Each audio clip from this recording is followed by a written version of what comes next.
Hello, ladies and gentlemen. Thank you for being here today in this program where it's role models. We're highlighting authors and writers. And we start off the show by thanking Marcela Landres for helping us to identify wonderful, outstanding authors. And today we have one of those persons online. They're coming in from Colorado. Should be a lot cooler than it is here in California right now. We're up in the hundreds, but I'm not complaining. I'm grateful that we have wonderful weather. So today's guest is Jonathan Marcantoni. He's been very well known in his writings. He talks about the idea of people leaving Puerto Rico, but I don't want to get too heavy into all the background because it's huge. I mean, you're going to have to go to his Facebook and his sites and look at his books because it's just very explosive information about thinking about ourselves, about living in Puerto Rico and leaving the island as well. So first of all, Jonathan, thank you for being on the program. Well, thank you for having me. I have to thank Marcela as well afterwards. We all owe a lot to her because I know she helps a lot of people print their books and prepare for understanding the whole market. Let's go back to you.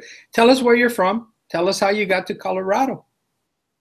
Well, I was born in Philadelphia, but I have no memory of it. So it's sort of just a technicality. I lived up and down the East Coast growing up. Both my parents were born in San Juan. I spent most of my childhood going there yearly for summers, for Christmases.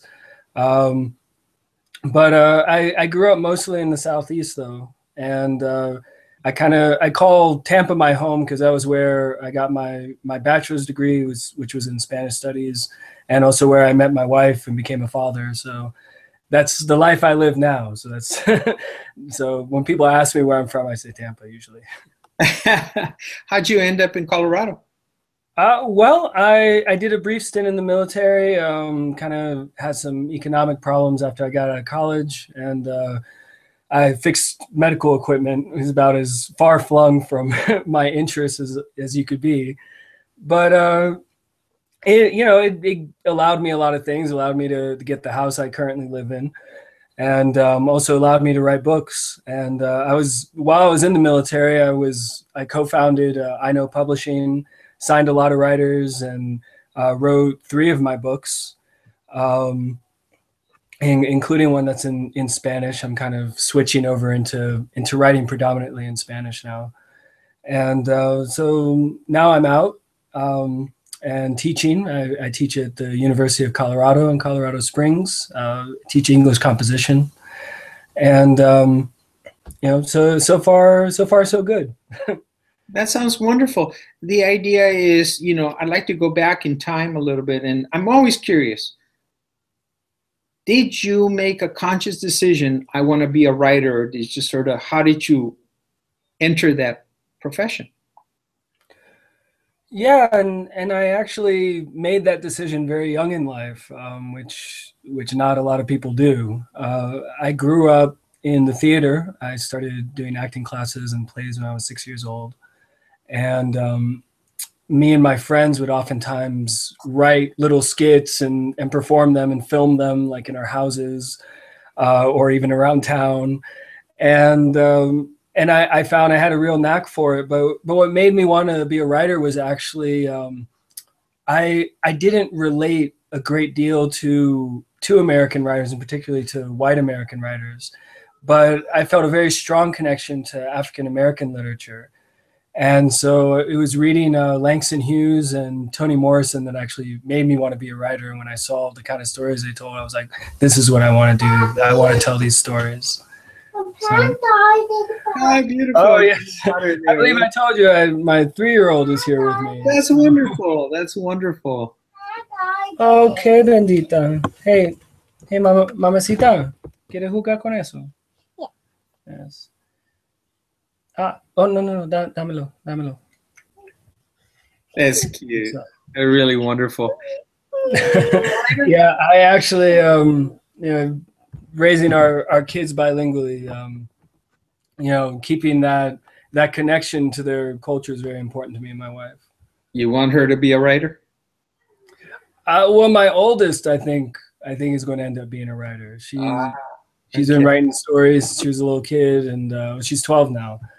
but she really loves books and devours them the same way I did. So I think she might follow my footsteps. Is it true that in order to be a writer, you have to be a reader? Absolutely. Absolutely. You need to read, but I think also just being an admirer of the arts, because reading only does so much. You have to really have an appreciation for visual arts, an appreciation for theater, for movies, and for just all the different forms of expression that are out there in the world. And I think that all of that strengthens your ability to tell stories and your ability to express your own vision and your own singular voice. Now let's go back a little bit to what you told me about how you got started. Basically, you were writing your own scripts. You guys were getting together and going off with whatever cameras you found and whatever. You guys were just basically producing your own programming. But pretty much, what do people say to you, like parents or family members or whoever in the community, when they see you guys doing this? I was very fortunate to have parents that were very encouraging, but they were encouraging in a way that they wanted to make sure that even though I could pursue my dreams and all, that I was also taking care of myself. My dad, when I was a teenager, I remember him telling me, you can write and you can produce these things, but at the same time you have to pay bills. So you need to figure out how are you going to pay bills. And that always stuck with me. And I feel it was very good advice to give. So I always had a lot of that support. Of course you'd run into people just like anywhere who would kind of discourage you or tell you like, oh, there's nothing but struggle, or, oh, you'll never break through, or you can only tell certain kinds of stories. I've been told with most of the things that I've written, I've been told like, oh, who would want to read this, or who's the audience for this? My second book, The Feast of San Sebastian, which is about the human trafficking problem in Puerto Rico, I was told by several people that I needed to make the characters white, and instead of setting it in Puerto Rico, set it in like East LA or something. Yeah, they were like, oh, no, nobody would want to read a book set in Puerto Rico, and especially one about human trafficking. So I've gotten all the discouragement you could imagine. I've gotten all the insults you could imagine about my work, but I just stay true to it. Now, these critiques, they come from other people who have also written, or just random people who just sort of knows you're an author and says, oh my God, you're wasting your time? A little of both. I've had established writers tell me that, oh, you need to write something that's more commercial, or you need to not write in the style that you write in. I've gotten a lot of that from other writers, and also just from regular everyday people, especially in my family. My family, they like their art. They like their entertainment to just be entertaining. They kind of like, it's more escapist kind of stories. Tell us about the plot in your books. Oh, well, my first three books that have come out that I've been a solo author. I also have a book that I wrote in collaboration with an LA playwright named Jean Blazier. We did a book called Communion together. It was a World War II story. But my three books as a solo author all concern the issues of identity, and also of corruption, and of social ills that exist in the Latino community, and particularly amongst Puerto Ricans. So my first one was about being the child of immigrants from Puerto Rico, and trying to lay claim to your own narrative and lay claim to your own perception of your place in the world. And that book is called Traveler's Rest. And then Feast of San Sebastian was, like I said, is about human trafficking in Puerto Rico, and about how it's a critique of Puerto Rican society as pretty much operating like a black market, where people don't take responsibility for the things going around them and for their own choices, and not seeing how their actions do connect to these injustices and to these crimes. And then Kings of Seventh Avenue is the most recent one that came out, and I actually have a copy of it right here. Yay. Yes. Yeah, Kings of Seventh Avenue is it's set in Tampa. and it's on the Tampa club scene in Ybor City. It follows two couples, and they're friends, but the two couples are going in opposite directions. You have a couple that just got together and they're falling in love, and then you have a couple that they just got married, a little more established, but they're very rapidly seeing that relationship fall apart. And in it, I make a lot of commentary on the problem of misogyny and the treatment of women, not only in Latino society, but also in American society, and how the things that go on in our home life ends up infecting the greater society around us as well. Right, right. It touches us all. No individual is an island, so whatever happens there, eventually it sort of filters out to others. As a teacher, sort of putting you in that role, you run into people that says, half of me is a writer, but I don't want to come out as a writer. I'm afraid, or I don't want to be criticized, or but I have this yearning to write. What's your advice to them? Well, first of all, I ask them if they have written anything down, and if they've ever shared their work, or if they've just kept it to themselves. Because when a person really wants to get into writing, they have to be very honest with themselves about just how comfortable they are and how willing they are to be a public figure. You really can't get away with being a recluse as a writer anymore. You need to be willing to put yourself out there. You need to be willing to do public events, create a social media presence, network with people, get to know people. And so that's one of the first things that I talk to them about is like, well, these are the things that you really have to do in order to get recognized as a writer. But I also tell people that, if you just want to write, just to express yourself and just to kind of deal with things that go on in your life, that's just as important. You don't need to write to make money. You don't need to write to get published.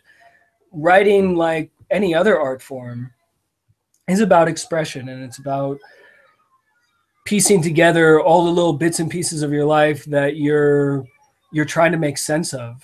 And it's ultimately about empowerment. That's one of the biggest things is empowerment is, when you write, you're taking control of your life, you're taking control of the things around you. And you're the one who is just trying to get some answers out of all the questions that life throw at us. So you don't need to get published to do that. You can do that in the privacy of your own. You can do that in journals and diaries, and it's just as important. Is there an age where one person is a better writer than others, i.e., middle age, youth, upper age?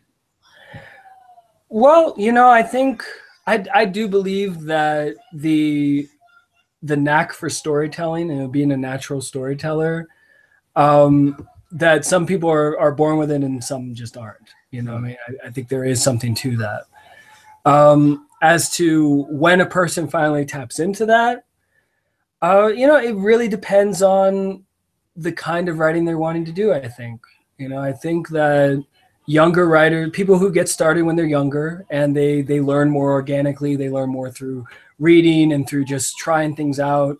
I think that their writing, to me, is much more effective and powerful, and oftentimes deals with much more complicated kind of issues and themes. Whereas people who are a little bit older, I feel when they get into writing, a lot of times their mindset is a bit more businesslike, and perhaps they take on more of the sort of genre kind of writing as opposed to literary writing, and that's been my experience. It doesn't necessarily make them better or worse, but my experience has been that when you start writing, the older you are that you start writing, you take a less experimental approach. And I think that's where a lot of these self-help books or writing books, how to write, and seminars and conferences, where they really come in. I think they're much more for the people who start off a little later in life and need an entryway and need a little more of a support system. Whereas I find with people who get started when they're younger, they kind of rely on themselves a little bit more. But ultimately, no, whether you start as a child or a teenager, or whether you start in middle age or older, what's going to make you an effective writer and what's going to determine how far your writing goes is going to be your dedication to the craft and your dedication to expanding and growing and learning, and your dedication to just doing the legwork of pumping out those stories and getting them from start to finish. You know, I write, but you know, I'm Mhm. always wondering about persons that like yourself. You know, you have books out and all that. Do you pick writing, or does writing pick you? Uh, I think it's a little of both. I would say it's a little of both, just because you can have that desire and it can follow you throughout your life, but ultimately it is your choice. You do choose to set your thoughts down on paper. So I think it's a little bit of both, but ultimately you need that impetus that comes from within for you to really pursue it. Okay, we're getting close to the end of the program. Could you please provide our viewers with information where they can find more information about your current work, future work, and you know, possibly other presentations you may have? Oh, yes, of course. On Facebook, I'm very easy to find. I do have an author page, Jonathan Marcantoni, and on Twitter, I'm at Marcantoni 1984. Um, Also, I have the University Project, which is an online mentorship program run by myself and author Chris Campagnoni, where we mentor up and coming writers on the social media networking, also self-editing aspects and public aspects of being a writer.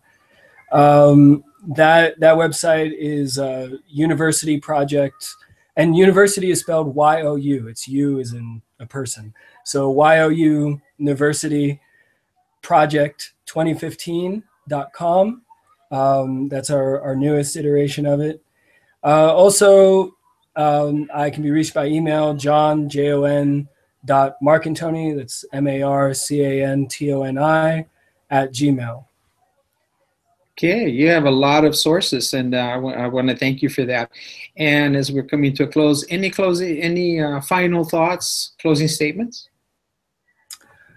Well, I would just like to put out there that if you're looking to be a writer and you're looking to really dedicate yourself to the craft, to not go the route most traveled. You know, what really sets a person apart is when they tell a story that maybe you've heard 1,000 times, but they tell it in a new way. You know, pushing yourself stylistically, pushing yourself um, philosophically.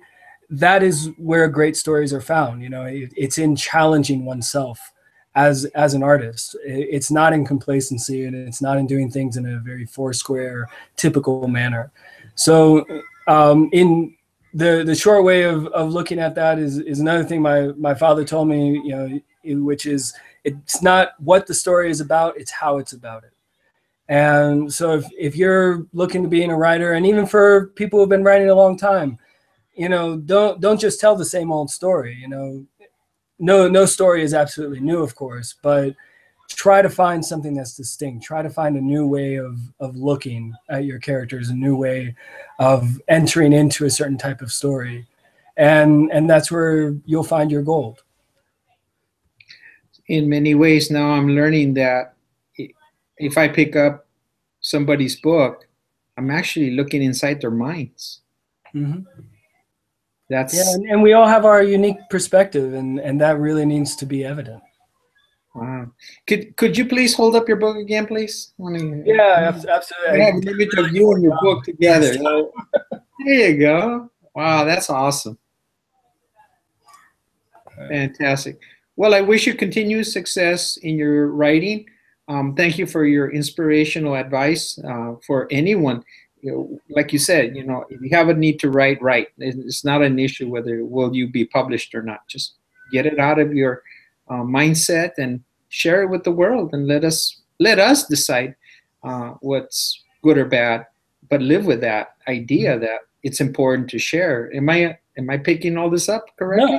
No, I think you're absolutely right. And you're absolutely right. And I just want to thank you again for having me on your show. And Oh no, thank you. anytime. And I look forward to having you and Chris and others all together in one show and continuing this wonderful dialogue. Mm-hmm. Yeah, that would be wonderful. We'll definitely keep in touch.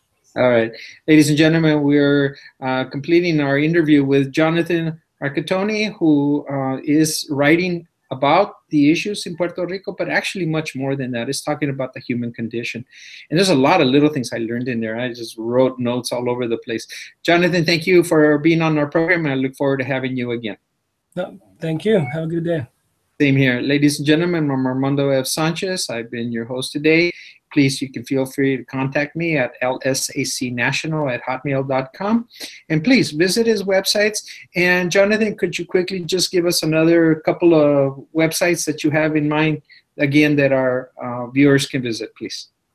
One website I definitely direct people to. I am a contributor on it, but there's just some wonderful, wonderful writers. Is Latino Rebels. Of course, LatinoRebels.com is run by Julio Varela. That site is full of great talents who are Latino writers, and really doing the legwork and giving voice to our community and to the variety of our community. So LatinoRebels.com. Also, I would very much recommend people check out Across the Margin. They're an experimental literary magazine, and they're producing really great works, and they're real champions of new writers. Jonathan, thank you very much for your time, and good luck with raising the family and in motivating them to also follow in your footsteps, the idea to have the arts in them and also appreciate it and share it with all of us. So thank you again for your time. Thank you. Okay, adios. Adios.